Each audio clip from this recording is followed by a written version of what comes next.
All right, colonial women. This lecture is a little bit longer than some of the other ones. And when we do this one face-to-face, it usually takes me a class period and then like another class period, not the whole class period, but part of a class period to get through. So you might want to kind of break this one up a little bit as you're working through it. Might take you a little bit longer. There's really 3 parts to this lecture. So what we're interested in here is English colonial women. We talked about contact between Native Americans and Europeans in the last lecture. I keep saying talked. I'm used to meeting face to face. We looked at women, Native American women coming into contact with Europeans in the last lecture.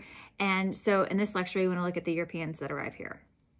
And so for English colonial women, we're going to see, I keep looking at the computer to look at my outline. So that's where my eyes keep going. So for English colonial women, their experience is really going to depend on where they end up. If they go to the South, if they go to the Southern colonies, if they settle in Jamestown, their experience you're going to see is going to look really different than if they go to the North, if they settle in Plymouth, or if they settle in Boston.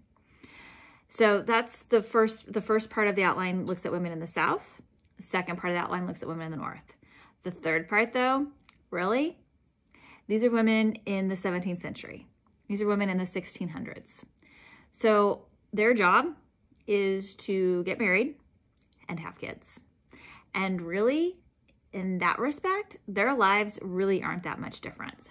Now, again, it's going to look different on the surface if they settle in Jamestown, if they settle in Boston or Plymouth. And I think most of you agree you might want to head north because not really very good life expectancy.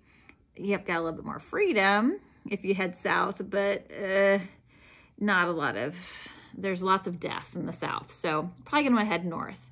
That said, it's going to be a little bit more stricter in the North, but you're going to probably live. And again, ultimately we'll see the role is to be a wife or a mother. So those commonalities. So ultimately we'll see it doesn't really matter where you settle. All right, if you have questions, leave those in the discussion board.